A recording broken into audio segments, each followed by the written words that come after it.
وبرکاتہ۔ الحمدللہ رب العالمین والصلاة والسلام علی اشرف الانبیاء والمرسلین نبینا محمد وعلی آلہ واصحابہ اجمعین وبعد۔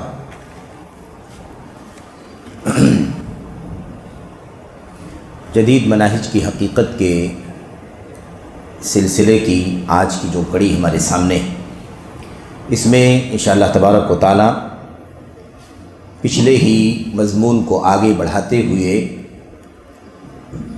جو مضمون چل رہا تھا، اور آپ یاد کریں کہ اعتزال کے بارے میں کچھ باتیں آپ کے سامنے بیان کی گئی تھی، اور اس کے بعد جو جدید دور میں، اس دور میں، موجودہ دور میں اعتزال والی فکر ہے، یعنی کتاب و سنت کے نصوص کو سلف امت کی سمجھ کے مطابق سمجھنے کے بجائے اپنی عقل کو حاکم بنانا، اپنی عقل کو کل قرار دینا، یہ سب کچھ ہماری عقل ہے، اور ہم جس چیز کو اپنی عقل سے صحیح سمجھیں گے یا جو چیزیں ہماری عقل میں صحیح طور پر بیٹھیں گی ہم اسے تسلیم کریں گے، اور جو بات ہماری عقل میں نہیں بیٹھے گی ہم اسے رد کر دیں گے۔ یہ جو فکر ہے جدید اعتزال والی فکر، اس فکر میں بہت سارے لوگ ہیں جو اس وقت اس راستے پر چل رہے ہیں، اور دو مثالیں یہاں پر آپ کے سامنے پیش کی گئی، جس میں سے ایک مثال جو تھی وہ سر سید احمد خان کی تفسیر کے حوالے سے تھی کہ ان کی جو تفسیر ہے، اس تفسیر میں انہوں نے بہت ساری آیتوں کی تفسیر میں ایسی ایسی باتیں کہی ہیں جن باتوں کا سلف امت کی تفسیر میں کہیں دور دور تک اتا پتہ نہیں ہے۔ انہوں نے صرف اور صرف اپنے نیچری عقیدے کے مطابق، اپنی عقلانیت کے مطابق اللہ کے کلام کی آیات کی تفسیر کی، اور بہت سارے مسائل میں انہوں نے سراسر انکار کا راستہ اختیار کیا۔ اللہ کے کلام کی آیات میں نبی کریم صلی اللہ علیہ وسلم کی حدیث میں جو باتیں بیان کی گئی ہیں اس سے بالکل ہی صرف نظر کرتے ہوئے اس کا سرے سے کوئی تذکرہ بھی ان کی تفسیر میں نہیں ہے۔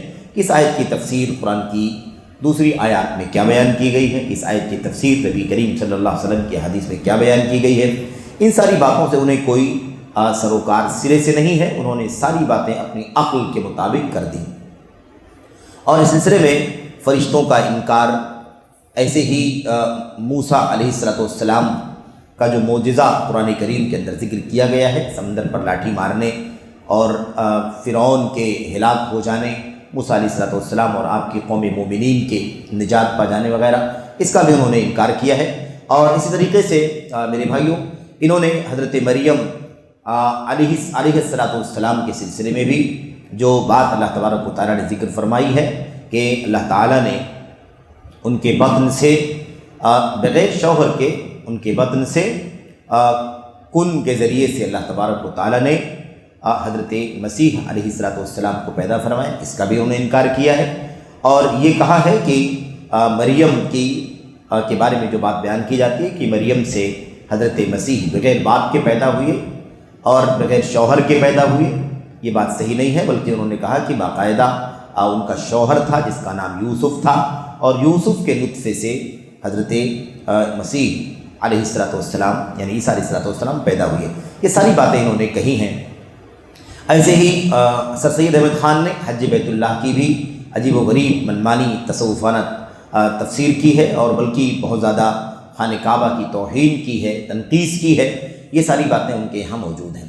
اس کے بعد ہم لوگوں نے دوسری مثال کے طور پر جماعت اسلامی کے بانی حضرت مولانا ابو الاعلیٰ مودودی صاحب کی تفسیر میں، یا ایسے ہی ان کی دیگر کتابوں کے اندر جو بہت ساری باتیں اعتزال کے انداز کی ہیں، عقلانیت کی فکر کے مطابق انہوں نے کہی ہیں، اور اللہ کے کلام کی آیات کو، اللہ کے کلام کی آیات سے، اللہ کے کلام کی آیات کو نبی کریم صلی اللہ علیہ وسلم کی سنتوں سے، حضرات صحابہ کرام کی تفسیر تلاش کر کے اس کی تفسیر جاننے کے بجائے، بیان کرنے کے بجائے، انہوں نے پورے طور پر اپنی عقل کا استعمال کیا ہے، اور اپنی عقل کا استعمال کر کے جیسا ان کی سمجھ میں آیا ویسی تفسیر کر دیا ہے، اور جہاں نہیں ان کے عقل میں بیٹھا ہے اس کی تعویل اور اپنی مرضی اور منمانی خواہشات کے مطابق جس طرح سے بھی چاہا ہے اس میں تصرف کیا ہے۔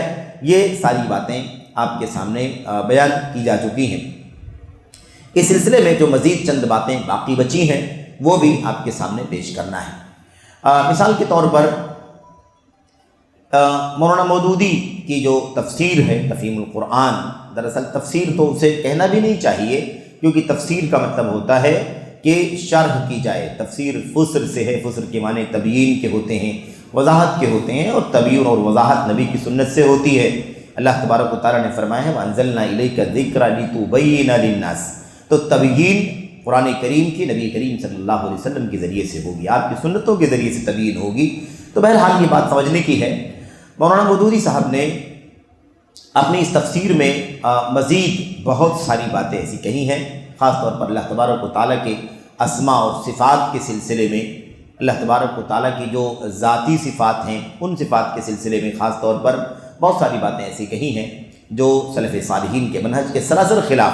انہوں نے اپنی عقل کے مطابق، اپنی سوجھ بوجھ کے مطابق جو بھی چاہا ہے انہوں نے اس کی وہ تفسیر کر دی ہے۔ چونکہ یہاں پر کوئی مستقل طور پر ایسا یہ موضوع نہیں ہے کہ مولانا مودودی کی تمام تر باتوں کو اکٹھا کر کے اور ان پر رد کو ہی موضوع بنایا گیا ہو، یہ تو ضمناً بطور مثال یہ باتیں آ گئی ہیں، ورنہ باتیں بہت ساری ہیں، اس لیے ساری باتوں کی تفصیلات بھی آپ کے سامنے نہیں پیش کی جا رہی ہے، اور نہ ہی اس موقع پر ساری تفصیلات بیان کرنا مقصود ہی ہے۔ اس لیے بطور مثال ہی اس بات کو سمجھیں اور سرسری طور پر ہی سمجھیں، بقیہ کوئی اور مناسبت جب ہوگی تو اس میں وہ ساری باتیں تفصیل کے ساتھ آپ کے سامنے پیش کی جائیں گی، پیش کی جا سکتی ہیں۔ دیکھیے، اللہ تبارک و تعالیٰ کے اسماء و صفات کے سلسلے میں اہل السنت والجماعت کا، صحابہ، تابعین، تبع تابعین، ائمہ، محدثین کا موقف اللہ کی کتاب، اللہ کے نبی کی سنت کی روشنی میں یہ ہے کہ اللہ تبارک و تعالیٰ کے اسماء یعنی اللہ تعالیٰ کے پیارے پیارے نام، ایسے اللہ تبارک و تعالیٰ کی جو صفات ہیں جو ان ناموں سے نکلتے ہیں، ان اسماء اور صفات کے بارے میں میرے بھائیوں کتاب اللہ، سنت رسول صلی اللہ علیہ وسلم اور ایسے ہی سلف صالحین کے عقیدے کے مطابق ہی چلا جائے، یہ ہمارا میرے بھائیوں موقف ہے کہ اللہ تبارک و تعالیٰ کے اسماء، اللہ کی صفات کے سلسلے میں اللہ کی کتاب، نبی کی سنت اور صحابہ کرام نے جیسے اللہ کے اسماء و صفات کو سمجھا، بیان کیا، امت کے سامنے پیش کیا، اس کے آگے نہ جایا جائے، بلکہ اسی طرح سے اسی کی روشنی میں ہمیں سمجھنا بھی چاہیے، اسی کے اعتبار سے ہمیں بیان بھی کرنا چاہیے۔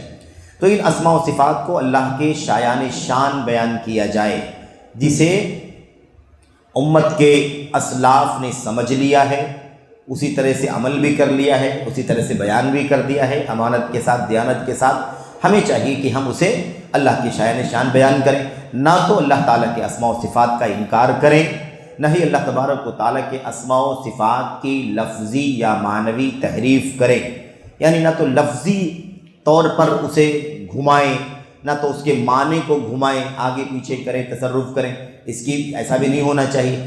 نہ ہی یہ جائز ہے کہ اللہ کے اسماء و صفات کی کوئی مثال بیان کریں کہ اللہ کی یہ صفت فلاں کی طرح ہے، یا فلاں اللہ کی اس صفت کی طرح ہے، فلاں کی صفت اللہ کی صفت کی طرح ہے۔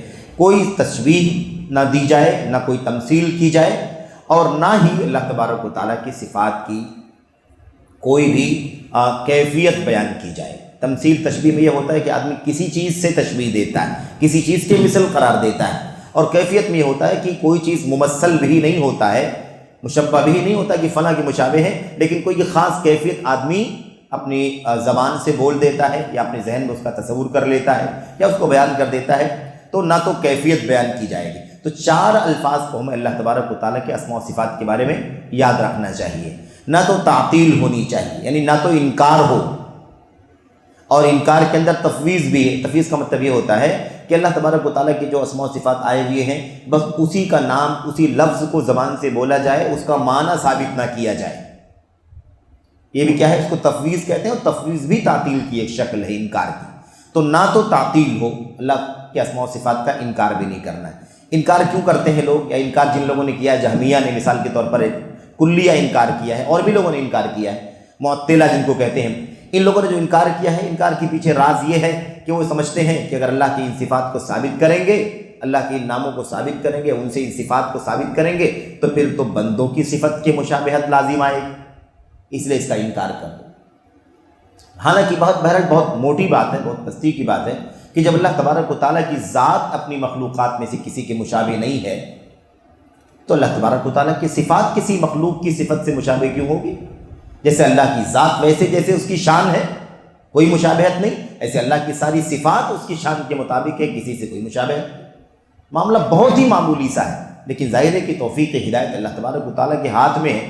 اللہ تبارک و تعالیٰ کے ہاتھ میں سارے بندگان کے دل ہیں، ایک دل کی طرح اللہ تبارک و تعالیٰ کی دو انگلیوں کے درمیان اللہ تعالیٰ جسے چاہتا ہے اسے جیسے چاہتا ہے پلٹتا ہے۔ بہرحال تو نہ تو تعطیل کی جائے، نہ تو انکار کیا جائے، نہ ہی تحریف کیا جائے، نہ تو اس کے لفظ کو بدلا جائے نہ اس کے معنی کو بدلا جائے۔ جیسے لفظ ہے اس کو ویسے ہی رکھا جائے، جیسے معنی ہے ویسے اسے ثابت کیا جائے۔ نمبر 3، نہ تو تشبیہ یا تمثیل کی جائے، یعنی کسی کو مثل قرار دینا، کسی کی مثال، کسی کو بطور مثال پیش کرنا، یا کسی کو اللہ تبارک و تعالیٰ کی صفات، اللہ تعالیٰ کے ناموں کے مشابہ قرار دینا، مثل قرار دینا، یہ چیز بھی، تیسری چیز بھی نہیں ہونی چاہیے۔ اور چوتھی اور آخری چیز کیا ہے؟ کیفیت بھی بیان نہیں ہونی چاہیے۔ تو من غیر تعطیل ولا تحریف ولا تمثیل ولا تشبیہ ولا تکییف، اس طرح سے امت کے سلف ہمیشہ سے کہتے رہے۔ لیکن دیکھیں ان سب کے باوجود مولانا مودودی صاحب نے قرآن کریم کی آیات میں جو اللہ تبارک و تعالیٰ کی صفات، خاص طور پر ذاتی صفات آئی ہوئی ہیں، ان صفات کے ساتھ کیا سلوک کیا ہے۔ اور ہم نے عرض کیا شروع ہی میں کہ صرف اور صرف میرے بھائیوں، عزیزوں، دوستوں، صرف اور صرف ہم سرسری طور پر اس کا اشارہ کریں گے کہ انہوں نے کیا کیا ہے، اس کو ہم پڑھیں، اس پر رد کریں، اس کا جواب دیں، اس میں کافی وقت جائے گا۔ اصل موضوع یہ نہیں ہے کہ ہم صرف ایک نقطے پر بات کر رہے ہیں، بلکہ ایک سلسلہ ہے غیر منہج سلف کے راستوں کا، اور اس کی مختلف شکلیں ہیں، مختلف قسمیں ہیں، مختلف اشخاص ہیں، مختلف دھڑے ہیں، مختلف نظریات ہیں، ان سب پر انشاءاللہ تبارک و تعالیٰ گفتگو کرنی۔ بطور مثال اللہ تبارک و تعالیٰ کے یہاں، اللہ تبارک و تعالیٰ نے اپنی کتاب کے اندر اور نبی کریم صلی اللہ علیہ وسلم نے اپنی سنتوں کے اندر اللہ تبارک و تعالیٰ کے لیے ساق یعنی پڈلی کا تذکرہ فرمایا ہے نا۔ ساق، یوم یکشف عن ساق ویدعون الی السجود، جس دن پڈلی کھولی جائے گی۔ اب ساق عربی زبان کا لفظ جس کے معنی پڈلی کے ہوتے ہیں، تو پڈلی کا معنی ہوتا ہے، وہ معنی ثابت کیا جانا چاہیے۔ اللہ تبارک و تعالیٰ کے لیے پڈلی ثابت ہے، انکار نہیں کر سکتے۔ اللہ تعالیٰ کے لیے پڈلی ویسے ثابت ہے جیسے اس کی شان ہے، کسی کی مشابہت ہم ثابت نہیں کر سکتے۔ انسانوں کی طرح نہیں ہو سکتا، فلاں کی طرح نہیں ہو سکتا، کسی کی طرح نہیں ہو سکتا۔ اللہ کی پڈلی اللہ کی شان ہے۔ دو چیز ہو گئی نا، انکار، ثابت کرنا، انکار نہیں کرنا ہے، تشبیہ نہیں دینا، مثال نہیں پیش کرنا، اللہ تبارک و تعالیٰ کے شان ثابت کرنا ہے، اس میں کوئی تحریف بھی نہیں کرنی ہے، اس کے لفظ کو نہیں بدلنا ہے، اس کے معنی کو نہیں بدلنا ہے، اور اس کی کوئی کیفیت بھی بیان نہیں کرنی ہے۔ اب یہ بات اللہ کے کلام میں، اللہ کے نبی کے فرمان میں آئی ہوئی ہے، ہمارا کام یہ ہے کہ ہم اسے ویسے ہی ثابت کریں جیسے وہ آئی ہوئی۔ دیکھیں مولانا مودودی نے اپنی تفسیر، جس کو تفہیم القرآن کے نام سے لوگ جانتے ہیں، جلد نمبر 6 صفحہ نمبر 65 میں اللہ تعالیٰ کی پڈلی کا انکار کیا ہے۔ اللہ تعالیٰ کی پڈلی کا انکار کیا ہے۔ پڈلی ظاہر ہے کہ اللہ تبارک و تعالیٰ کی ذاتی صفت ہے، یہ اللہ کی ذات کے اندر موجود ہے، اور اس کا انکار کر دیا ہے، جیسا کہ جلد نمبر 6 صفحہ نمبر 65 میں یہ بات موجود ہے۔ اللہ تبارک و تعالیٰ کے کلام کی متعدد آیات میں اللہ تعالیٰ کے لیے ہاتھوں کا ثبوت ہے، ایسے اللہ کے نبی کی حدیثوں میں بھی ثابت ہے۔ میرے بھائیوں، خلقتہ بیدی، حضرت آدم کو میں نے اپنے دونوں ہاتھوں سے پیدا کیا، اپنے دونوں ہاتھوں سے پیدا کیا۔ ید کے معنی ہاتھ کے ہوتے ہیں، چاہے اس کو کسی بھی زبان میں سمجھا جائے، ید کے معنی ہاتھ کے ہوتے ہیں، اور ہاتھ کا معنی سب جانتے ہیں، سمجھتے ہیں۔ ہمیں عربی زبان میں قرآن کریم ملا ہے، عربی زبان والے ہاتھ کا معنی، ید کا معنی ہاتھ ہی لیتے ہیں۔ ہمیں چاہیے کہ ہاتھ کا معنی، ید کا معنی ہاتھ ثابت کریں، اس میں کسی طرح کی نہ تو انکار کی بات ہے، نہ تشبیہ کی بات ہے، نہ تحریف کی بات ہے، نہ کوئی کیفیت بیان کرنا۔ یہ ایمان ہے، اللہ تبارک و تعالیٰ پر ایمان کا حصہ ہے۔ ایمان باللہ، ایمان باللہ، ایمان ایمان ایمان کی بات کرتے ہیں نا، ایمان کے 6 ارکان میں سے سب سے پہلا رکن اور سارے ارکان کی اساس اللہ تبارک و تعالیٰ پر ایمان۔ آمنوا باللہ، اللہ تبارک و تعالیٰ پر ایمان لائے، اسی ایمان باللہ کا یہ سب حصہ ہے، اس سے باہر نہیں ہے۔ یہ اللہ تبارک و تعالیٰ کی وجود پر، اللہ تبارک و تعالیٰ کی ذات پر، اللہ تعالیٰ کی صفات پر، اللہ تعالیٰ کی عظمتوں پر، اس کی ربوبیت پر، اس کی الوہیت پر، اس کی قدرت پر، اس کے تصرفات پر، ان تمام چیزوں پر ایمان لانا، یہ اللہ تبارک و تعالیٰ کی صفات کی بات چل رہی ہے۔ آپ بتائیے کہ کیسے اللہ تبارک و تعالیٰ کی ذاتی صفات کا کوئی انکار کر سکتا ہے؟ کیسے ایمان ہوگا ایک بندے کا اللہ تبارک و تعالیٰ کی ذات پر، اس کے وجود پر، جبکہ یہ ساری صفتیں اللہ تبارک و تعالیٰ نے اپنے بارے میں اپنے بندوں کو بتلائی ہیں اور بندہ انکار کر دے تو یہ معاملہ معمولی نہیں ہے۔ بہت سارے لوگ اس کو ہلکا سمجھتے ہیں کہ کون سی اتنی بڑی بات ہے، کوئی بات نہیں ہے، جو سمجھ میں آیا جس کو اس نے مان لیا۔ اللہ تبارک و تعالیٰ کی ذات تو ویسے ہی ہے جیسی ہے۔ میرے بھائیو، ہماری ذمہ داری کیا ہے؟ ہماری ذمہ داری ہے کہ ہم پابند اللہ تبارک و تعالیٰ کی کتاب کے، نبی کی سنت کے، صحابہ کے فہم کے، اور ہمیں چاہیے کہ اسی کے مطابق سمجھیں۔ ہم اپنی عقل کو اللہ کی کتاب، نبی کی سنت اور صحابہ کے موقف کے اوپر حاکم نہ بنائیں اور اس کا انکار کرنے کی جرات نہ کریں۔ اللہ تعالیٰ کے ہاتھ کا بھی انکار کیا۔ تفہیم القرآن میں جلد نمبر 4 صفحہ نمبر 348، جلد نمبر 5 صفحہ نمبر 150، جلد نمبر 6 صفحہ نمبر 41، گویا کہ کئی جگہوں پر اللہ تبارک و تعالیٰ کی ذاتی صفت ید یعنی ہاتھ کا تذکرہ آیا ہوا ہے، اور ان تمام جگہوں پر مولانا مودودی نے اللہ تعالیٰ کے ہاتھ کا انکار کیا ہے۔ اللہ تبارک و تعالیٰ کی ایک ذاتی صفت آنکھ ہے۔ اللہ تعالیٰ کی ایک ذاتی صفت کیا ہے؟ آنکھ ہے۔ وَلِتُصْنَعَ عَلَىٰ عَيْنِي بِأَعْيُنِنَا، ہے نا، اِنَّكَ بِأَعْيُنِنَا، اور وَلِتُصْنَعَ عَلَىٰ عَيْنِي أَسْمَعُ وَأَرَىٰ۔ بہت ساری آیتیں، بہت ساری دلیلیں اللہ تبارک و تعالیٰ کے لیے آنکھ کا ثبوت موجود ہے۔ اللہ کے نبی کی حدیثوں میں بھی موجود ہے۔ ہم نے کہا کہ اس کو سب بیان کرنے کی یہاں پر نہ ضرورت ہے نہ اس کا یہ موقع ہے۔ انہوں نے جلد نمبر 2 صفحہ نمبر 337 میں، ایسی جلد 3 صفحہ نمبر 94 میں، جلد 5 صفحہ نمبر 184 میں، اور جلد 5 ایسے ہی 233 میں اللہ تبارک و تعالیٰ کی صفت آنکھ کا، عین کا انکار کیا۔ اللہ تبارک و تعالیٰ نے اپنے بارے میں فرمایا ہے کہ اللہ تبارک و تعالیٰ آئے گا۔ وَجَاءَ رَبُّكَ، سورہ فجر میں، وَجَاءَ رَبُّكَ وَالْمَلَكُ صَفًّا صَفًّا، آپ کا رب آئے گا، والملک، اور فرشتہ، والملک، وَجَاءَ رَبُّكَ، اللہ تبارک و تعالیٰ آئے گا، فرشتے آئیں گے صف بصف۔ یہ اللہ کے کلام کی آیت کریمہ ہے، بہت صاف بات ہے۔ وَجَاءَ رَبُّكَ، اور آپ کا رب آئے گا، ہے کہ نہیں؟ جا کے معنی آنے کے ہوتے ہیں، جا کے معنی آنے کے ہوتے ہیں۔ یہ لفظ عربی زبان کا ہے۔ عربی زبان کے لوگوں نے جن کے بیچ میں قرآن نازل ہوا، اللہ کے نبی صلی اللہ علیہ وسلم، صحابہ کرام عرب تھے کہ نہیں تھے؟ انہوں نے جا کا معنی کیا سمجھا؟ جو معنی انہوں نے سمجھا وہی ہمیں سمجھنا۔ آج ہم 14 صدیوں کے بعد جس کی زبان بھی عربی نہیں، اور آدمی جو ہے اپنی عقل کا استعمال کر کے اللہ تبارک و تعالیٰ کے آنے کے بارے میں جو صاف کلام کی آیت کریمہ ہے، کلام اللہ کی، اس کا آدمی انکار کر دے، ظاہر ہے کہ اس کی گنجائش کسی مسلمان کے لیے ہرگز نہیں ہے۔ تو جاء ربک، اللہ کی آمد کا انکار۔ سورہ فجر کی آیت نمبر 22 میں اللہ نے فرمایا وجاء ربک، اس کے ترجمے میں کیا لکھا ہے آپ دیکھیے کہ ترجمے میں مولانا مودودی لکھتے ہیں، اور تمہارا رب جلوہ فرما ہوگا، تمہارا رب جلوہ فرما ہوگا۔ یہ ساری جو تعبیرات ہیں نا جلوہ فرمائی والی، یہ صاف طور پر اللہ تبارک و تعالیٰ کے لیے آنے کے معنی پر دلالت نہیں کرتی ہیں۔ یہ ایک ایسی تعبیر ہے جو محتمل تعبیر، یہ انداز جو ہے اللہ تبارک و تعالیٰ تمہارا رب جلوہ فرما ہوگا۔ اور تفسیر میں کوئی کہہ سکتا ہے کہ جلوہ فرما کے معنی آنے کی بھی ہوتا ہے، تشریف لانے کے معنی آنے کے ہوتا ہے، آدمی ادب سے کہتا ہے، جلوہ فرمائی بھی آنے کے معنی میں استعمال ہوتا ہے۔ تفسیر دیکھیں تو سمجھ میں آئے گا کہ وہ کہنا کیا چاہتے ہیں۔ دیکھیے تفسیر میں اپنی عقل پرستی اور دانشوری کا ثبوت دیتے ہوئے فرماتے ہیں الاصل الفاظ ہیں جاء ربک، کیا کہتے ہیں کہ تفسیر میں انہوں نے لکھا ہے اصل الفاظ ہیں جاء ربک، جن کا لفظی ترجمہ ہے تیرا رب آئے گا۔ ظاہر سی بات ہے یہی ترجمہ ہے اور یہی اس کا معنی بھی، لیکن ظاہر ہے کہ اللہ تعالیٰ کے ایک جگہ سے دوسری جگہ منتقل ہونے کا کوئی سوال پیدا نہیں ہوتا۔ اپنے بارے میں کیوں بتا رہے ہیں کوئی؟ میں اپنے بارے میں کیوں بتاؤں؟ میرے لیے سوال نہیں پیدا ہوتا نا، اللہ تبارک و تعالیٰ کے لیے پیدا ہوتا ہے کہ نہیں پیدا ہوتا ہے؟ اللہ تبارک و تعالیٰ کی ذات مختلف ہے، اللہ تبارک و تعالیٰ کی ذات ویسی جیسے اس کی شان ہے۔ اب یہ بات کہنا کہ اللہ تبارک و تعالیٰ کے لیے ایک جگہ سے دوسری جگہ منتقل ہونے کا سوال ہی پیدا نہیں ہوتا، یہ بات کیوں کہے گا آدمی؟ اسی لیے کہے گا کیونکہ جاء ربک کا معنی سلف امت نے کیسے سمجھا ہے اس سے انہوں کوئی سروکار، کوئی تعلق ہی نہیں ہے۔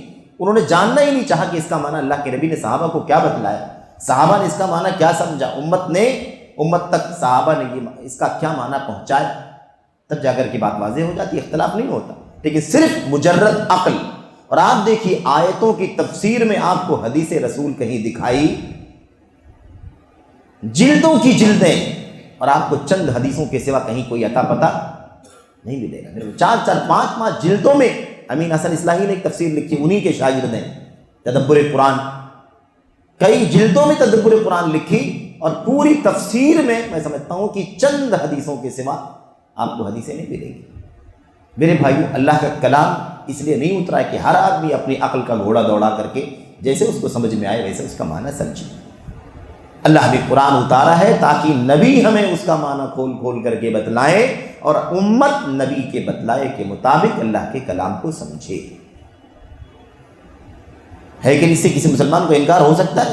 انہی کو انکار ہو سکتا ہے جو انکار سنت کے راستے پر چلتے، ورنہ یہ عقلانیت والا راستہ جن کا ہے نا میرے بھائیوں، وہ بھی انکار سنت کا ہی چور دروازہ ہے۔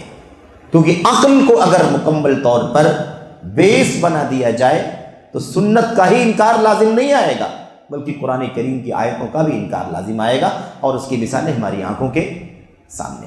کتنی آیات دیکھیے آپ، اللہ کے اسماء و صفات کا انکار، اللہ کی آنکھ کا انکار، اللہ کے ہاتھ کا انکار، اللہ تبارک و تعالیٰ کے آپ دیکھیے پگھلی کا انکار، اللہ تبارک و تعالیٰ کے آنے کا انکار۔ وجا ربک، صاف کہتے ہیں اس کا ترجمہ تو یہی ہے، لیکن اللہ تعالیٰ کے ایک جگہ سے دوسری جگہ منتقل ہونے کا کوئی سوال پیدا نہیں ہوتا، اس لیے لا محالہ لا محالہ مطلب لازمی طور پر الٹیمیٹلی کیا کرنا ہوگا، اس کو ایک تمثیلی انداز بیان ہی سمجھنا ہوگا۔ اللہ تبارک و تعالیٰ نے تمثیلی انداز بیان کیا،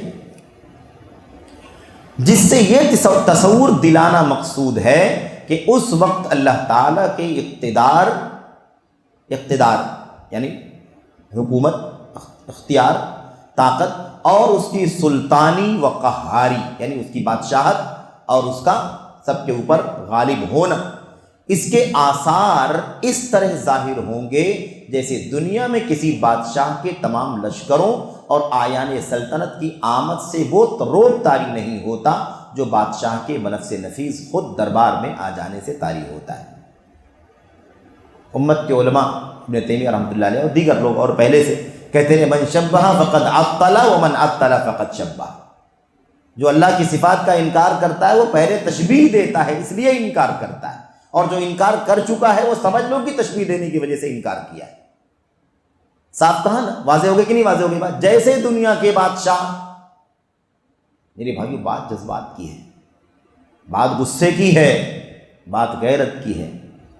آپ بتائیے، یہی رہ گیا ہے میرے بھائی کہ اللہ تبارک و تعالیٰ کی عظمت، اللہ تعالیٰ کی خوبیاں، اللہ کی صفات بیان کرنے کے لیے دنیا کے ان ذلیل بادشاہوں کو اللہ کے مقابلے میں پیش کیا جائے، ان کی مثال پیش کی جائے۔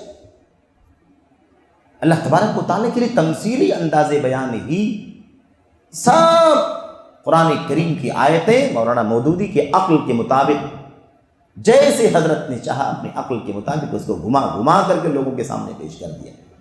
اور معذرت کے ساتھ ہمارے بھائی جماعت اسلامی والے قرآن کریم کو پڑھنے سمجھنے کے لیے تفہیم القرآن کے آگے جانا جائز بھی نہیں سمجھتے۔ مسجدوں میں اسی کو پڑھا جاتا ہے، اسی کی تلاوت کی جاتی ہے۔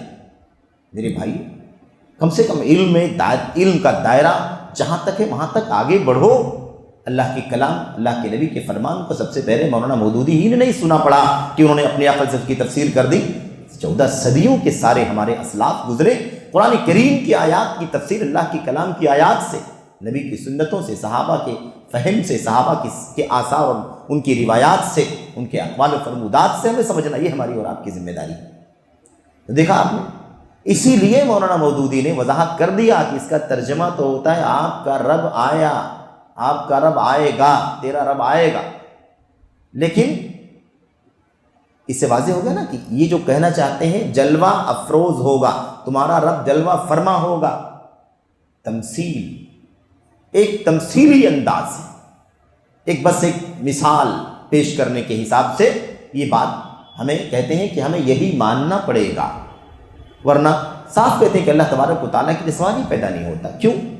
ذہن میں کیا ہے، دماغ میں کیا ہے؟ دماغ میں یہ ہے کہ اللہ تبارک و تعالیٰ عرش پر ہے۔ اچھا یہ بھی مسئلہ ہے، انہوں نے عرش پر بھی کہاں مانا؟ عرش والی بات بھی اس سے پہلے آ چکی ہے، عرش کے بارے میں بھی وہ کہہ چکے ہیں تخت سلطنت پر جلوہ افروز ہوا۔ اس سے بھی ثابت نہیں ہوتا ہے کہ اللہ تبارک و تعالیٰ عرش پر بلند ہوا۔ دنیا کے بادشاہوں کی طرح انہوں نے تشبیہ دے دی اور اس کا معنی بتلا دیا۔ میرے بھائیوں، میرے بزرگوں، ہم یہ کیوں سمجھتے ہیں، ہماری سوچ کیوں انسانوں کی طرف، مخلوقات کی طرف جاتی ہے کہ اللہ تبارک و تعالیٰ آسمان دنیا پر نزول فرماتا ہے، اترتا ہے، حالانکہ شاید وہ بات بھی آگے آئے، آنے کا انکار ایسے ہی اترنے کا بھی انکار۔ ہم اگر ایک جگہ رہیں گے تو دوسری جگہ نہیں رہیں گے، ہم ایک ساتھ میں ایک ہی وقت میں ایک سے زیادہ جگہ پر موجود نہیں ہو سکتے۔ اگر یہاں ہے تو گھر پر نہیں، گھر پر ہے تو یہاں نہیں، یہاں ہے تو آفس میں نہیں، آفس میں ہے تو یہاں نہیں۔ ظاہر ہے کہ ہماری حالت یہی ہے۔ ہم نے یہ چیز اللہ تبارک و تعالیٰ کے بارے میں کیوں سوچ لی؟ اللہ تبارک و تعالیٰ عرش پر ہے کہ نہیں؟ عرش پر مستوی ہے، بلند ہے۔ اب یہ سوچنا کہ اللہ تعالیٰ آیا، اس کا مطلب عرش نعوذ باللہ خالی ہو گیا؟ اللہ تعالیٰ ہر رات آسمانی دنیا پر اترتا ہے، نزول فرماتا ہے، عرش خالی ہو جاتا ہے۔ یہ ہم کیوں اپنی عقل میں لاتے ہیں؟ کیوں عقل میں لاتے ہیں؟ کس نے اختیار دیا؟ کیا کہیں اللہ نے فرمایا، نبی نے فرمایا کہ اللہ تبارک و تعالیٰ نزول فرماتا ہے تو عرش خالی ہو جاتا ہے؟ نہیں فرمایا، تو ہم نے کیوں سمجھا؟ اس کا مطلب ہماری ساری سوچ اللہ تبارک و تعالیٰ کے بارے میں بھی مخلوقات کے اعتبار سے چلتی ہے۔ جیسے مخلوقات کی کمزوری ہے، ان کی صفت ہے، ان کی حالت ہے، ان کی طاقت ہے، ان کا اختیار ہے، جو اللہ تعالیٰ نے ان کو طاقت و قوت دی ہے، نقص کے ساتھ، عیب کے ساتھ، کمیوں کے ساتھ، اسی انداز سے ہم اللہ تبارک و تعالیٰ کے بارے میں بھی سمجھتے ہیں۔ تو یہ کتنی خطرناک بات ہے، آپ بتائیں۔ اس کا مطلب اللہ تبارک و تعالیٰ کے آنے کا انکار، اللہ تبارک و تعالیٰ کے آنے کا انکار۔ ایک بار پھر اچھی طرح سے پڑھ لیں۔ ظاہر ہے کہ اللہ تعالیٰ کے ایک جگہ سے دوسری جگہ منتقل ہونے کا کوئی سوال پیدا نہیں ہوتا۔ اللہ خود اپنے بارے میں اگر کہتا ہے کہ اپنا رب، تیرا رب آئے گا، تو ہم کیسے اتنی زبردستی کہہ سکتے ہیں؟ میرے بھائیوں کی سوال ہی پیدا نہیں ہوتا۔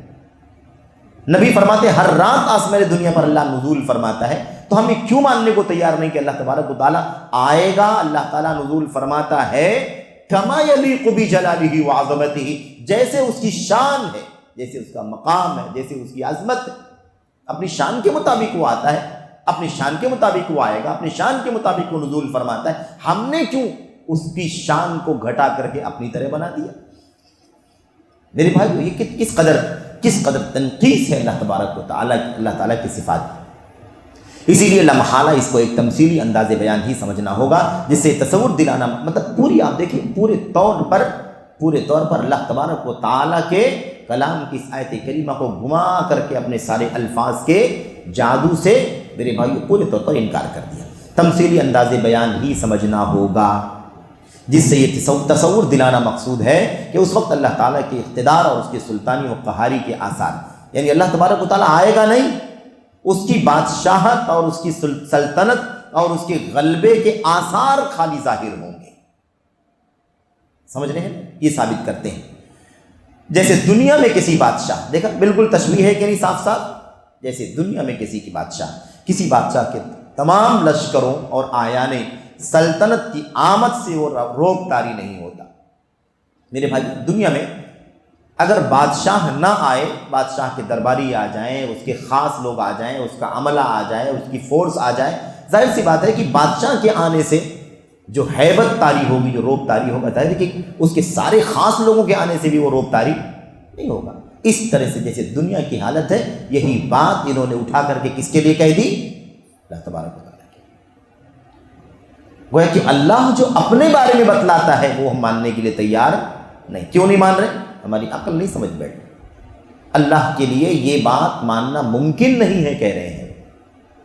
یہ ہے انکار۔ تفہیم القرآن جلد 6 صفحہ نمبر 332 333، آپ کھول کر کے دیکھیں، ساتھیوں کو بتائیں کہ یہ کھول کر کے دیکھو، جا کر کے قرآن کریم کی تفسیر میں کیا لکھا ہے، امت کے سلف صحابہ تابعین کا نے کیا معنی لیا ہے، اور مولانا مودودی نے تفسیر القرآن میں کیا لکھا ہے۔ ہم مولانا مودودی کی عقلانیت کے پابند ہیں، یہ اللہ تبارک و تعالیٰ کے کلام کی تفسیر، اللہ کے کلام سے، نبی کی سنت سے، صحابہ اور امت کے سلف کی تفسیر جو کچھ ہے، ہم اس کے پابند ہیں۔ اور صرف یہی نہیں، بلکہ مولانا مودودی صاحب نے دین اور شریعت کے تمام تر گوشوں اور پہلوؤں میں، یعنی دین کے تمام پہلوؤں میں اپنی عقل کو داخل کر کے اپنی منمانی تفسیر کرنے کی کوشش کی۔ کہتے ہیں اور تمام تر گوشوں اور پہلوؤں میں اپنی عقلانیت یعنی عقل کو داخل کرنا، اور اعتزالی فکر یعنی وہی عقل پرستی والی فکر، عقل کو حاکم بنانے والی فکر، اس کا ثبوت دیا ہے۔ اور دین کے حقیقی پیغام اور اس کے تئیں جو مطلوب استسلام ہے، یعنی کیا مطلب؟ اللہ تبارک و تعالیٰ کے دین کے بارے میں ہم سے جو اللہ تبارک و تعالیٰ چاہتا ہے کہ ہم اللہ کے دین کے سامنے پورے طور پر سر تسلیم خم کر دیں، جو تقاضا ہے ایسا کرنے کا، اس کو پورے طور پر ملیا میٹ کر دیا ہے، اپنی خواہشات نفسانی کی لونڈی بنا دیا ہے۔ بطور مثال چند دیگر اقتباسات ملاحظہ فرمائیں۔ یعنی یہ اللہ تعالیٰ کے اسماء و صفات کے بارے میں 3-4 باتیں ہو گئیں بطور مثال، اور پھر اس کے بعد دین کے اور بہت سارے موضوعات پر بھی مولانا مودودی نے قلم چلایا ہے اور بہت عجیب و غریب بات کہی۔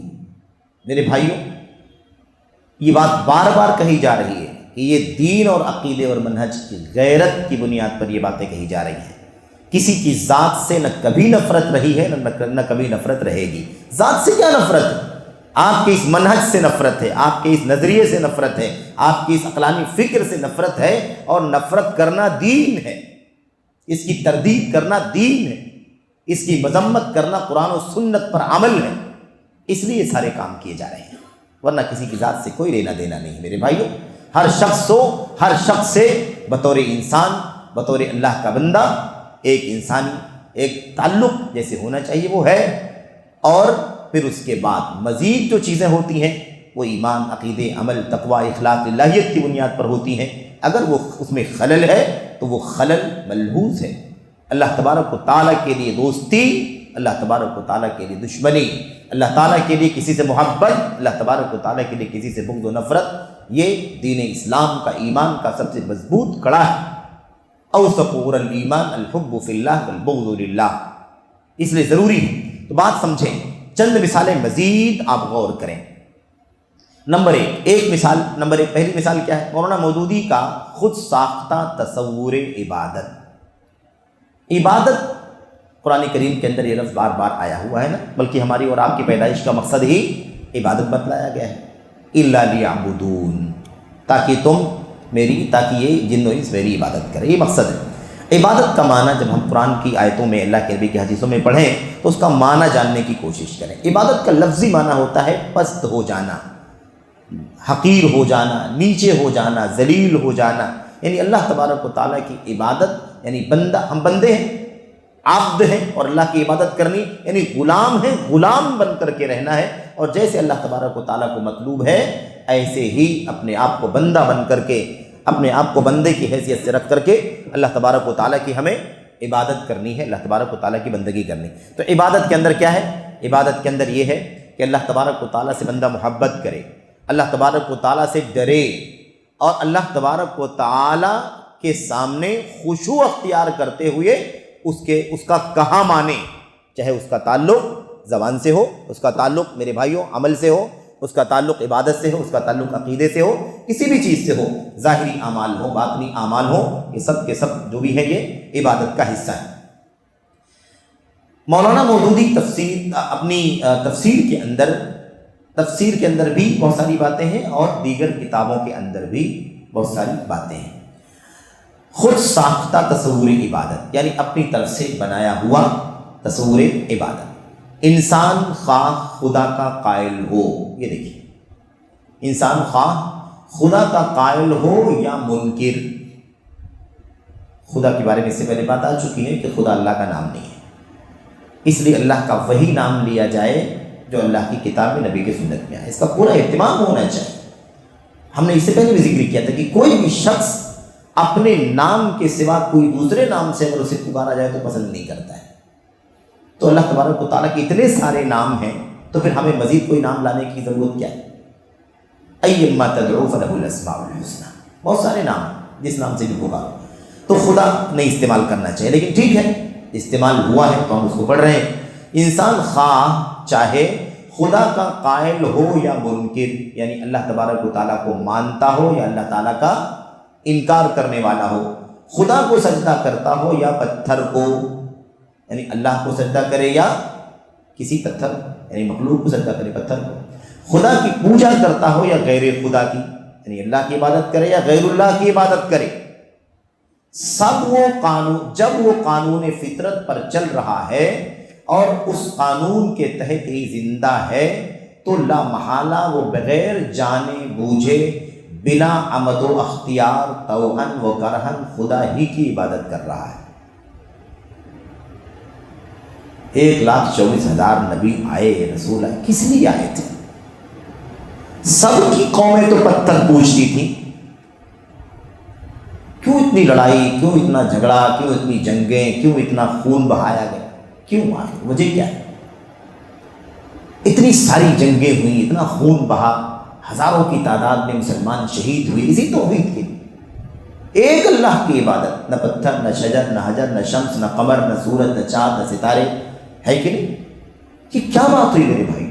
اب آپ دیکھیں عبادت کیا بتا رہے ہیں، آپ دیکھیں کچھ باقی بچا اس کے اندر، کہتے ہیں کسی کی بھی پوجا کرتا ہو، کسی کی بھی، اور اللہ کو مانتا ہو چاہے نہ مانتا ہو، انکار کرتا ہو یا اقرار کرتا ہو، شجر پوجے، حجر پوجے، ہے کہ نہیں؟ کسی بھی چیز کی، اور کسی کا بھی سجدہ کرے، کسی کی بھی کے سامنے جھکے، صرف اور صرف کہتے ہیں قانون فطرت پر چل رہا ہے۔ یہ قانون فطرت کیا ہے؟ کہتے ہیں کہ جب وہ قانون فطرت پر چل رہا ہے اور اس قانون کے تحت ہی زندہ ہے۔ بھئی دنیا میں جو اللہ تبارک و تعالیٰ نے ہمیں پیدا کیا ہے، اب جس طرح سے وہ ہمیں زندہ رکھے گا اس طرح سے ہم زندہ ہیں، جب ہمیں موت دے گا ہماری موت ہو جائے گی۔ ہم اس کے علاوہ ہٹ سکتے ہیں؟ اس نظام سے ہٹ سکتے نہیں، ہٹ سکتے۔ ہمیں پیدائش ہماری ہو گئی ماں باپ کے بیچ میں، اس کے بعد ہمیں زندہ جی رہنا ہے تو ہمیں ہوا چاہیے، ظاہر ہے کہ اللہ کا نظام ہے، اس کے بعد کوئی جا نہیں سکتا۔ ہمیں پانی چاہیے، ہمیں کھانا چاہیے، ہمیں فلاں چاہیے، ہمیں فلاں چاہیے۔ ایک فطری نظام جو دنیا کا بنا اسی مطابق سب پیدا ہوتے ہیں اور زندگی جیتے ہیں۔ یہ کہتے ہیں کہ جب اسی قانون کے تحت آدمی زندہ ہے تو وہ لا محالہ، چاہے جانتا ہو یا نہ جانتا ہو، جان بوجھ کر کے یا بغیر جان بوجھ کر کے، کسی بھی طریقے سے، توأن و کرہن، چاہتے ہوئے، پسند کرتے ہوئے، نہ پسند کرتے ہوئے، چاہتے ہوئے نہ چاہتے ہوئے، ہر صورت میں کس کی عبادت کر رہا ہے؟ اللہ تعالیٰ ہی کی عبادت کر رہا ہے۔ یہ کون سی عبادت ہے جو سمجھا رہے ہیں بندوں کو اللہ کے؟ یہ مولانا مودودی کی کتاب تفہیمات کے اندر ہے، جلد 1 صفحہ نمبر 53 پر، اور یہ کتاب چھپی ہوئی ہے، وہ سب حوالے آپ کے سامنے لکھے ہوئے ہیں۔ اس کے سامنے، اسی کے سامنے سر سجود ہے، یعنی وہ چاہے وہ پتھر پوجے، مانے اللہ کو چاہے نہ مانے، الٹیمیٹلی وہ کس کی عبادت کر رہا ہے؟ کس کا سجدہ کر رہا ہے؟ اللہ تعالیٰ ہی کا سجدہ کر رہا ہے۔ تو پھر سب، اسی لیے شاید جماعت اسلامی والے آج تک کبھی توحید کی دعوت دیتے ہوئے نظر نہیں آئے، جب ان کے ہاں سب توحید ہی ہے، جب سب اللہ ہی کا سجدہ کر رہے ہیں، چاہے بت پوجیں، مورتی پوجیں، دیوی پوجیں، دیوتا پوجیں، شجر پوجیں، حجر پوجیں، قبر پوجیں، زندہ پوجیں، مردہ پوجیں، جاندار پوجیں، بے جان پوجیں، انسانوں میں مثال کے طور پر اللہ کے نبیوں کی عبادت کرنے والے ہیں، جنوں کی عبادت کرنے والے ہیں، ولیوں کی عبادت کرنے والے لوگ موجود ہیں۔ ان کے اعتبار سے سب کس کی عبادت کر رہے ہیں؟ سب کس کا سجدہ کر رہے ہیں؟ اسی کا، یعنی اللہ تبارک و تعالیٰ ہی کا سجدہ کر رہے ہیں۔ تو پھر توحید کی دعوت دینے کی ضرورت ہی کیا ہے؟ جب کسی کے یہاں دنیا کا سارا شرک توحید بن چکا ہو تو اسے توحید کی دعوت دینے کی ضرورت۔ آپ نے کبھی سوچا تھا کہ یہ باتیں کوئی مولانا مودودی کہہ سکتے ہیں؟ اس سے گندے عقائد کی مثال آپ کو کہیں مل سکتی ہے؟ یہ لکھا ہوا ہے، دیکھا آپ، اتنی خطرناک باتیں انہوں نے لکھ رکھی اور اسی کی تسبیح میں لگا ہوا ہے۔ جی ہاں، کوئی میرے بھائیوں دیوی دیوتاؤں، بتوں، مورتیوں کا اگر مالا جپ رہا ہو، تسبیح گن رہا ہو، تب بھی وہ کس کی تسبیح ہے؟ کیا ہے میرے بھائی؟ کون سی عبادت بتائی جا رہی ہے؟ اسی عبادت کے لیے اللہ تبارک و تعالیٰ نے انسان و جنوں کو پیدا کیا، وما خلقت الجن والانس الا لیعبدون۔ بھلا بتائیے، اب اگر یہ باتیں کہی جائیں، بتائی جائیں تو لوگوں کو خراب لگتا ہے، فلاں کو اٹیک کرتے ہیں، فلاں کے خلاف بات کرتے ہیں، فلاں پر رد کرتے ہیں۔ اہل حدیثوں کو رد کے علاوہ کچھ نہیں آتا۔ اہل حدیث دنیا میں بپا ہیں، بپا رہیں گے، اور ہر طرح کی شرک، کفر، بدعقیدگی، بدعت، خرافات کی تردید کرتے رہیں گے۔ ہمارا اور آپ کا کام ہی نہیں ہے، یہ اللہ تعالیٰ کا ایک کائناتی نظام ہے کہ یہ طبقہ قیامت تک قائم رہے گا۔ دنیا کی ساری طاقتیں مل کر کے ان کے خلاف کورٹ کچہری کریں، ان کو گالیاں دیں، ان کو زد و کوب کریں، انہیں ٹارچر کریں، انہیں ماریں، جو بھی کر ڈالیں، لیکن لا تزال طائفہ، ایک طبقہ قیامت تک قائم رہے، اور نہیں رہے گا تو اس طرح کی جو افواہ ہیں ان کی رد تبدیل کون کرے گا؟ اسی لیے اللہ نے وعدہ کیا اپنی نبی کی زبان سے کہ ایک طبقہ قیامت تک قائم رہے گا۔ ساری مخالفتیں، ساری دشمنیاں، سارا عناد، ساری نفرتیں، سب کچھ چلیں گی، لیکن ان کو کوئی بال بیکار نہیں کر سکے گا، کوئی مٹا نہیں سکتا ہے اس کو، کیونکہ یہ وعدہ اللہ تبارک و تعالیٰ کا ہے۔ تو میرے بھائیوں، میرے بزرگوں، اب یہ کون سی عبادت ہے جس کی دعوت مولانا مودودی دے رہے ہیں؟ اپنی کتاب تفہیمات کے اندر جلد 1 صفحہ نمبر 53 میں، Islamic publications private limited, Lahore, جنوری 1968۔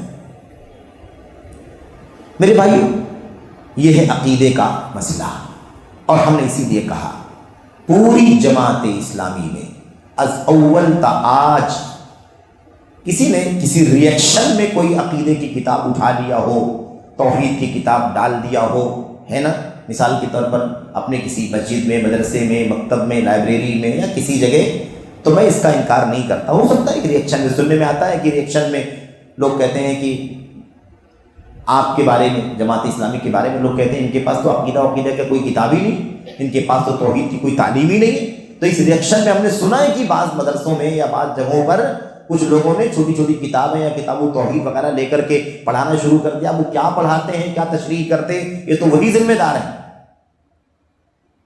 سمجھ رہے ہیں نا؟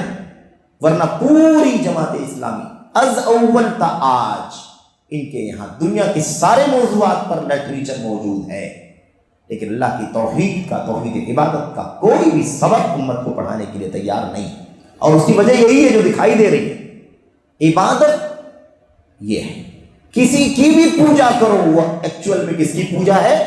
اللہ تبارک و تعالیٰ کی عبادت۔ ایسا تصور تو آج وحدت الوجود والے، وحدت الشہود والے بھی میرے بھائیوں نہیں دیتے ہیں۔ اس طرح کی باتیں آپ تصور نہیں کر سکتے کسی آدمی سے۔ بہرحال مولانا مودودی نمبر 1۔ نمبر 2، مولانا مودودی کی اصطلاح میں فرشتہ، فرشتہ کون ہے بھائی؟ اللہ کے کلام کی آیات میں، اللہ کے نبی کی حدیث میں فرشتے کی ڈیفینیشن ہے کہ نہیں؟ خلق النورانی، نور کی ایک مخلوق ہے۔ اللہ کے نبی علیہ السلام نے فرمایا، صلی اللہ علیہ وسلم نے، خلقت الجنت خلقت الملائکۃ من نور وخلق الجان من نار وخلق آدم مما وصف لكم یا مما وصف لكم۔ اللہ کے نبی نے صاف فرمایا فرشتے کس سے پیدا کیے گئے ہیں؟ نور سے پیدا کیے گئے، ایک مخلوق ہے، نام ہے جبریل، میکائیل، اسرافیل، ہے نا، مالک، خازن، سب نام ہے کہ نہیں؟ نام، یہ سب نام ہیں۔ ہم نے انہیں دیکھا نہیں ہے، کیفیت نہیں، لیکن ان کے بارے میں قرآن و سنت میں بتلایا گیا ہے کہ کون ہے۔ ناموں کے ساتھ بھی ذمہ داریاں اللہ نے دی ہیں، بغیر ناموں کے بھی اللہ نے، اللہ کے نبی نے اپنی حدیثوں میں، اللہ نے اپنے کلام کے اندر فرمایا بہت سارے فرشتے ہیں۔ وَمَا يَعْلَمُ جُنُودَ رَبِّكَ إِلَّا هُوَ، اللہ کی فوج کو اللہ کے سوا کوئی نہیں جانتا۔ اللہ کے نبی نے فرمایا تھا بیت معمور ہے، جہاں خانہ کعبہ نیچے، اسی کے بالمقابل ساتھ پہ آسمان پر عبادت گاہ فرشتوں کی، البیت المعمور، 70,000 فرشتے اس میں ڈیلی عبادت کے لیے داخل ہوتے ہیں، اور جو ایک بار جاتا ہے قیامت تک دوبارہ اس کی باری نہیں آئے گی۔ کتنی تعداد ہوگی؟ کب سے دنیا اللہ نے قائم کی، کب تک قائم رہے گی اللہ جانتا ہے۔ 70,000 فرشتے، 70,000 ملک ڈیلی داخل ہوتے ہیں، اور دوبارہ ان فرشتوں کو سجدہ کرنے کی، اس گھر میں داخل ہو کے عبادت کرنے کی باری نہیں آئے گی۔ کتنی تعداد ہے؟ بہرحال فرشتہ دیکھیے، مولانا مودودی فرشتہ اصلاح، اور سب کی وجہ وہی ہے، نقطہ اصل یاد رکھنا، اعتزالی فکر، عقل پرستی، نہ قرآن کو سمجھنے کے لیے قرآن، نہ قرآن کو سمجھنے کے لیے سنت، نہ قرآن کو سمجھنے کے لیے صحابہ، نہ قرآن کو سمجھنے کے لیے سلف، کچھ نہیں، سب کچھ مولانا مودودی کی عقل، ان کی لاجک، ان کی دانشوری۔ میرے بھائیو، اسی فساد کی وجہ سے سارا فساد آپ کو دکھائی دیتا ہے۔ اسلامی اصطلاح میں جس کو فرشتہ کہتے ہیں وہ تقریباً وہی چیز ہے، تقریباً وہی چیز ہے جس کو ہندوستان و یونان وغیرہ ممالک کے مشرکین نے دیوی دیوتا قرار دیا ہے۔ چلو تو فرشتہ تو پھر تو گلی گلی میں ہے، فرشتہ تو گھر گھر میں ہے، کہیں بڑا فرشتہ کہیں چھوٹا فرشتہ، دیوی دیوتا جو ہے وہی فرشتے ہیں تقریباً۔ لا حول ولا قوت الا باللہ۔ تو پوچھنا چاہیے کہ حضرت جبریل جو تھے وہ کون ہیں؟ کون ہیں دیوی دیوتاؤں میں سے جو اللہ کا پیغام لے کر کے اللہ کے رسول تک، اللہ کے رسولوں تک، نبیوں تک آیا کرتے تھے؟ کچھ سمجھ میں نہیں آتا میرے بھائیوں کی کیا چیز ہے، کون سا عقیدہ ہے۔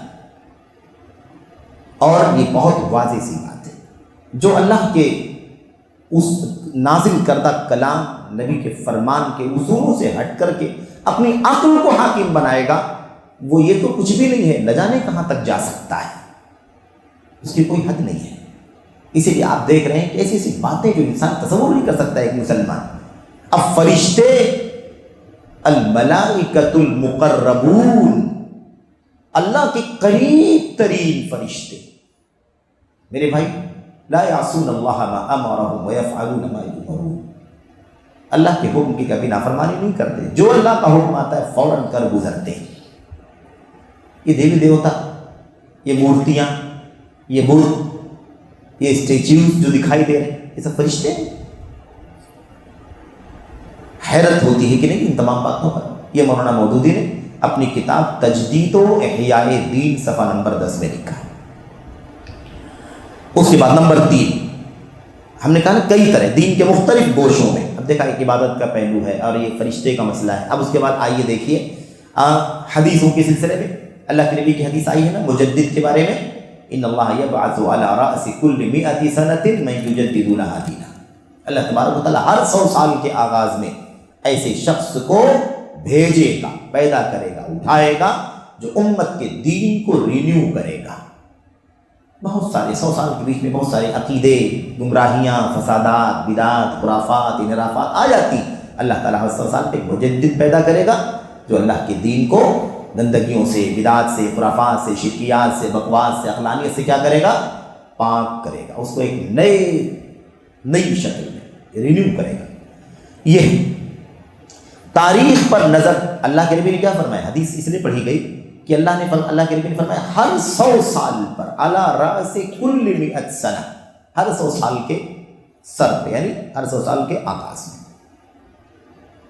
تو گویا کہ جتنی صدیاں گزر چکی ہیں 100% اتنے مجدد پیدا ہوئے کہ نہیں ہوئے؟ اس کا انکار کرنا اللہ کے نبی کی حدیث کا انکار ہے، کیونکہ نبی کی زبان سے نکلی ہوئی باتیں کبھی چوٹ نہیں ہو سکتی، جھوٹ نہیں ہو سکتی میرے بھائی، کیونکہ وحی الہی ہے، اللہ کے نبی کی زبان ہے، فرمان اللہ تبارک و تعالیٰ کا ہے، پیغام اللہ تبارک و تعالیٰ کا، یہ ایمان ہمارا ہونا چاہیے۔ تو جتنی صدیاں گزری ہیں اتنے مجدد پیدا ہوئے کہ نہیں ہوئے، اور جتنی صدیاں ابھی آگے آئیں گے اللہ جانتا ہے اتنے مجدد پیدا ہوں گے کہ نہیں ہوں گے، 100%، اس میں کوئی شک نہیں، کوئی ڈاؤٹ نہیں۔ اب دیکھیے آگے، تاریخ پر نظر ڈالنے سے معلوم ہوتا ہے کہ آج تک کوئی مجدد کامل پیدا نہیں ہوا ہے۔ حدیث کا انکار ہے کہ نہیں انکار ہے؟ آج تک، کب تک؟ مولانا مودودی نے جب یہ باتیں لکھی تب تک۔ تاریخ پر نظر ڈالنے سے معلوم ہوتا ہے کہ آج تک کوئی مجدد کامل پیدا نہیں ہوا، اور حدیث پر نظر ڈالنے سے، تاریخ پر نظر ڈالنے سے تو حضرت کو کیا لگ رہا ہے؟ مولانا مودودی صاحب کہتے ہیں کہ آج تک کوئی مجدد کامل، یہ کامل اور بھی لا کر کے کوئی فائدہ نہیں ہے کامل کا لفظ لگانے سے۔ نبی کی زبان سے جو لفظ مجدد کا نکلا ہے، تجدید کا، وہ کامل ہی ہے، وہ ناقص تجدید نہیں ہے۔ اور کامل کی اصطلاح نہ جانے کیا ہے آپ کہنا چاہتے ہیں کامل سے میرے بھائیوں؟ تو یہ کہنا کہ تاریخ پر نظر ڈالنے سے، آپ کو تاریخ پر نظر ڈالنے سے لگتا ہے کہ کوئی بھی مجدد کامل پیدا نہیں ہوا ہے، ہمیں حدیث پر نظر ڈالنے سے معلوم پڑتا ہے کہ جتنی صدیاں اتنے مجدد پیدا ہو چکے ہیں، اور جتنی صدیاں آگے آئیں گی ہر صدی میں اللہ تبارک و تعالیٰ ایک مجدد پیدا کرے گا۔ ہمارا ایمان ہے۔ اب اگر انہوں نے حدیث کو دیکھا ہوتا تو تاریخ پر نظر نہ ڈالتے، لیکن قرآن کی تفسیر، حدیث کی تفسیر آدمی اپنی من سے، اپنی عقل سے کرتا ہے۔ یہ بات کہاں کہی ہے؟ حدیث تجدید پر ہی کہی ہے، حدیث مجدد پر ہی یہ بات انہوں نے کہی ہے۔ لیکن حدیث رسول کی وقعت وہ نہیں ہے جو حضرت کے تجربے کی، حضرت کے عقل کی، حضرت کے دانشوری کا جو مقام ہے، وہ مقام اللہ کے نبی کی حدیثوں کا اتنی آسانی سے کہہ دیا میرے بھائیوں، میرے بزرگوں۔ اور بڑا افسوس کے ساتھ میرے بھائیوں یہ باتیں اس لیے پھوڑ پھوڑ کے بیان کرنی پڑتی ہیں تاکہ لوگوں کو سمجھ میں آ جائے، لیکن تقدس، عقیدت، ارادت، محبت کے نام پر اگر صبح شام تفہیم القرآن اٹھایا جائے، تفہیمات اٹھا کر کے پڑھا جائے، رسائل و مسائل پڑھا جائے، تجدید و احیاء دین پڑھا جائے، اور کتابیں لٹریچر جو مولانا مودودی کی ہیں یا ان کی جماعتوں کو پڑھا جائے، تقدس، احترام، عقیدت، اور آنکھ بند کر کے پورے طور پر، تو یہ ساری بدعقیدگیاں انسان کو دکھائی نہیں دیتی ہیں۔ اتنا خطرناک مسئلہ ہے۔ اب دیکھیے، قریب تھا کہ عمر بن عبدالعزیز اس منصب پر فائز ہو جاتے مگر وہ کامیاب نہ ہو سکے۔ دیکھا، اور یہ تو بہت آسان بات ہے۔ عمر بن عبدالعزیز رحمۃ اللہ علیہ کے بارے میں یہ بات کہنا تو بہت معمولی بات ہے۔ جو حضرت عثمان غنی ذو النورین پر قلم چلا سکتا ہے،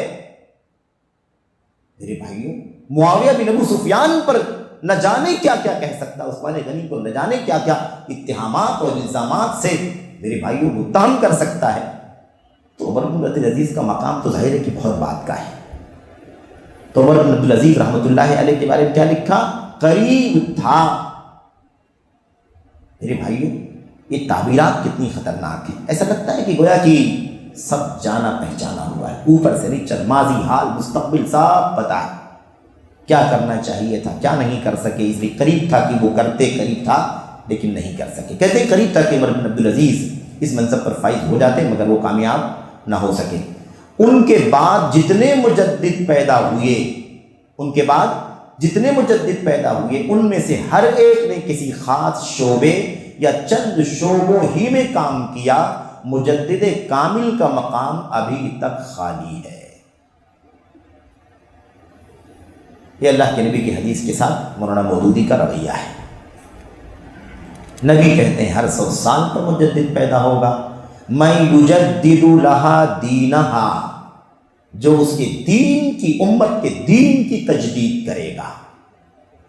اب یہ کہتے ہیں کہ جو لوگ پیدا بھی ہوئے وہ لوگ ایک شعبے میں، کسی خاص شعبے میں کام کیا یا چند شعبوں میں کام کیا، پورے دین پر کسی نے کام نہیں کیا۔ نبی فرماتے ہیں کہ 100 سال پر جو آئے گا وہ دین کی تجدید کرے گا۔ دین، یہ چند شعبے، ایک شعبے، چند محدود شعبے، یہ سب باتیں کہاں سے لے کر کے آ رہے ہیں؟ بہرحال میرے بھائیوں، یہ بھی تجدید و احیاء دین صفحہ نمبر 49 کے اوپر یہ بات لکھی ہوئی ہے، یہ مولانا مودودی کا۔ اچھا، اس کے بعد اخیر میں ایک دو مثالیں اور بھی ہیں، وہ ختم کر کے بات ختم کرتے ہیں، یا پھر اسے ملتوی کر لیں اگلے سیشن کے لیے، ایسا بھی ہو سکتا ہے، یا ختم کر لیں کیونکہ یہاں یہ بات ختم ہو جائے تو اگلا سوال شروع ہوگا۔ سرسری طور پر چوتھا مسئلہ، چوتھی بات، یہ مثالیں صرف مثالیں، ایسی مثالیں 50 ہیں۔ چوتھی مثال، صحیح بخاری کی حدیث کی صحت میں تشکیک۔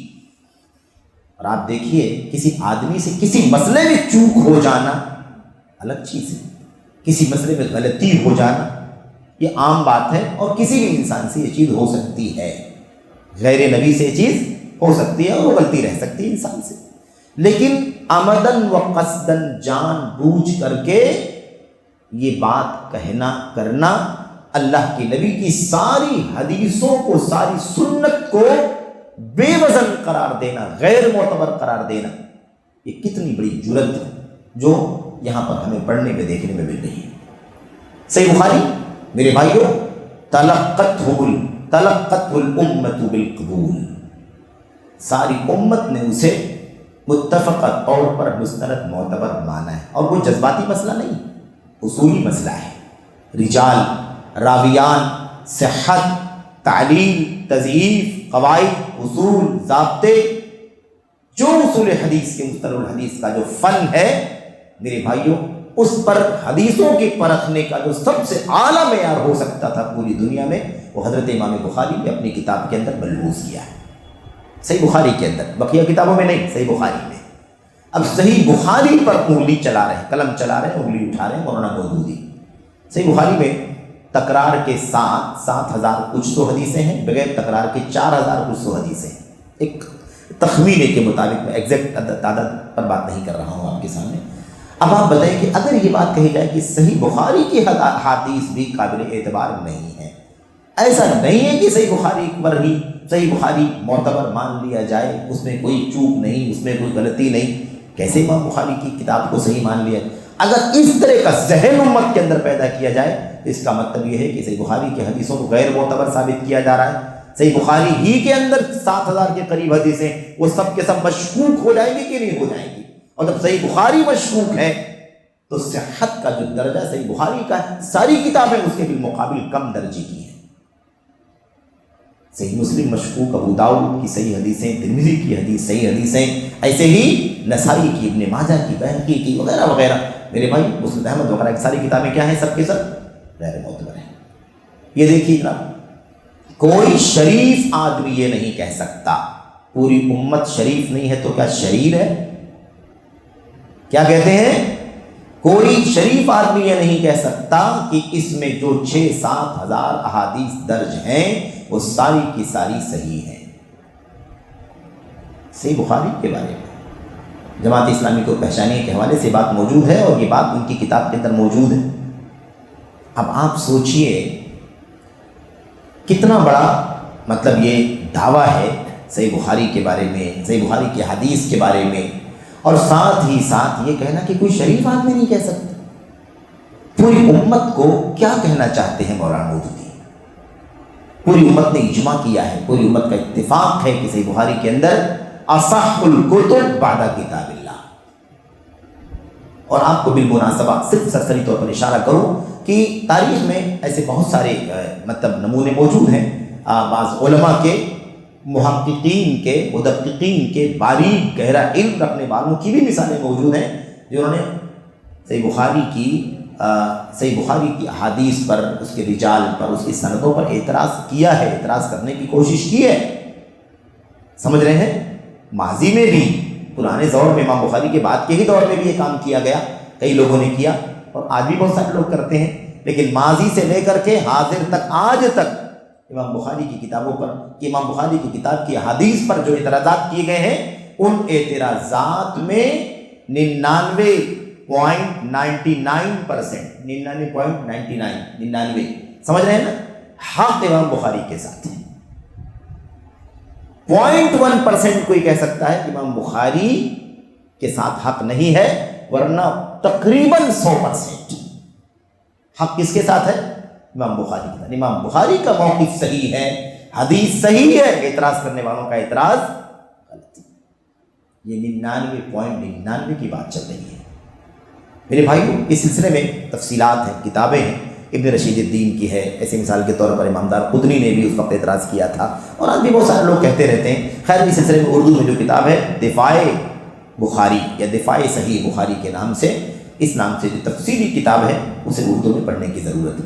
خیر میرے بھائیو، آپ دیکھیے کہ کتنی جرأت کی بات ہے، اور بہت ساری باتیں انہوں نے صحیح بخاری کے بارے میں کہی ہیں، اس میں سے ایک جملہ صرف ہے جو آپ کے سامنے پیش کیا گیا۔ اس کے بعد آخری مثال، 5ویں مثال، متعہ۔ ہم سب جانتے ہیں نا کہ متعہ یعنی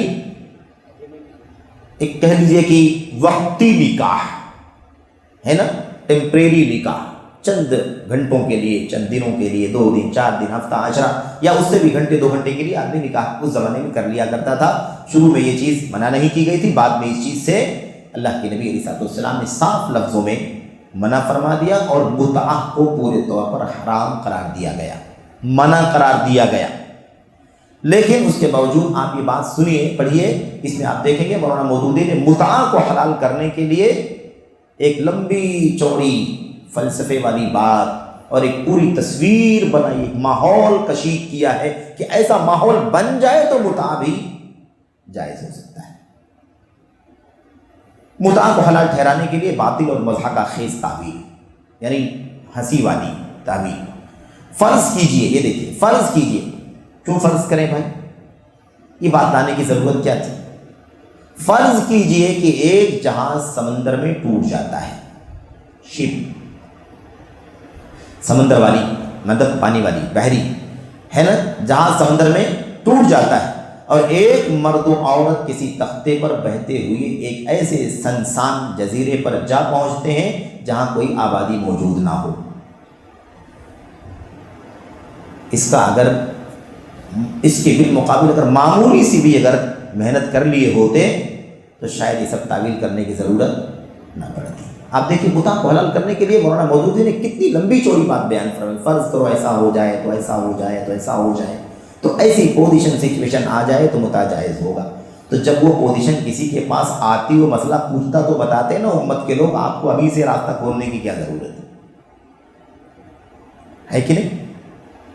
اچھا فرض کیجئے کہ ایک جہاز سمندر میں ٹوٹ جاتا ہے اور ایک مرد و عورت کسی تختے پر بہتے ہوئے ایک ایسے سنسان جزیرے پر جا پہنچتے ہیں جہاں کوئی آبادی موجود نہ ہو، وہ ایک ساتھ رہنے پر مجبور ہیں، خیالات آپ دیکھیے خیالات کیسے رہنے پر مجبور ہیں، اور شرعی شرائط کے مطابق ان کے درمیان نکاح بھی ممکن نہیں ہے، شرعی شرائط کے مطابق نکاح بھی ممکن نہیں ہے۔ ایسی حالت میں ان کے لیے اس کے سوا چارہ نہیں کہ باہم خود ہی ایجاب و قبول کر کے اس وقت تک کے لیے عارضی نکاح کر لیں جب تک کہ وہ آبادی میں نہ پہنچ جائیں یا آبادی ان تک نہ پہنچ جائے۔ اچھا تختے پر بیٹھ کر کے کہیں پہنچ جائیں گے تو کھانے پینے کی ضرورت پہلے پڑے گی یا نکاح کی یا جنسی شہوت کی ضرورت پڑ جائے گی؟ کہیں رہنے وہنے کے لیے کوئی انتظام کرنا پڑے گا کہ نہیں؟ جینے کے لیے پہلے ضرورت پڑے گی یا اسی کی ضرورت پڑ جائے گی؟ آپ بتائیے، آپ اندازہ لگائیں کہ کیا ہے یہ سب عقل پرستی ہے، یہ سب اعتزال، اپنی عقل کو اپنی فکر کو اپنی لاجک کو جتنا زیادہ ممکن ہوا انہوں نے کھینچ کر کے اس طرح کی باتیں کہی۔ اس کے سوا کوئی چارہ نہیں کہ باہم خود ہی ایجاب و قبول کر کے اس وقت تک کے لیے عارضی نکاح، کیوں بھائی عارضی نکاح کیوں، پختہ اور پائیدار نکاح کیوں نہ کر لیا جائے کہ ہمیشہ کے لیے میاں بیوی رہے؟ تو متع ہی حلال کیوں ہوگا، اس کو نکاح کیوں نہیں حلال؟ نکاح کی حیثیت سے دونوں میاں بیوی بن جاتے، کیا بری بات تھی اس کے اندر؟ یہ دیکھیں عارضی نکاح کر لیں جب تک کہ وہ آبادی میں نہ پہنچ جائیں یا آبادی ان تک نہ پہنچ جائے۔ کم و بیش ایسی ہی اضطراری صورتیں اور بھی ہو سکتی ہیں، متع اسی اضطراری حالتوں کے لیے ہے۔ متع حرام ہو چکا ہے، کوئی بھی حالت پیدا کر لیں آپ، متع کیا ہے اسلام کے اندر؟ حرام ہے، متع حرام ہے۔ نکاح ہے، نکاح اللہ نے کھول، یہ کہاں ہے؟ ترجمان القرآن اور یہ سب حوالے لکھے ہوئے ہیں، آپ اس کو دیکھ سکتے ہیں، پڑھ سکتے ہیں۔ میرے بھائیوں، میرے بزرگوں، عزیزوں، دوستوں، یہ جدید اعتزال یعنی نئے دور کی عقل پرستی، عقلانیت کی بابت سر سید احمد خان اور مولانا مودودی کی تحریروں، مولانا ابوالعلا مودودی کی تحریروں کے بطور مثال چند نمونے ہیں، ورنہ ان لوگوں کا کم و بیش پورا دین ہی عقل پرستی، اعتزال اور نیچریت پر مبنی ہے۔ نسأل اللہ السلامۃ والعافیہ۔ تو یہ چند مثالیں تھیں اور ہم نے عرض کیا کہ ایسی بہت ساری مثالیں، بہت ساری باتیں ہیں۔ اللہ سے بس دعا کریں کہ اللہ عز و جل ہم سبوں کو اللہ کی کتاب سے، اللہ کے نبی کی سنتوں سے، امت کے سلف صحابہ کرام، تابعین، تبع تابعین، ان کے منہج، ان کے راستے سے وابستہ ہونے کی توفیق عطا فرمائے، انہی کے مشن کے علماء سے وابستہ ہونے کی توفیق عطا فرمائے۔ اللہ تبارک و تعالیٰ عقل پرستیوں سے، اعتزال سے اور ایسے ہی نفس پرستی، خواہشات نفسانی کے غلامی کے راستوں سے اور اس کی پیروی سے اللہ تبارک و تعالیٰ بچنے کی توفیق عطا فرمائے، آمین رب العالمین۔ وصلی اللہ وسلم وبارک علی نبینا محمد وعلی آلہ وصحبہ اجمعین۔ السلام علیکم ورحمۃ اللہ وبرکاتہ۔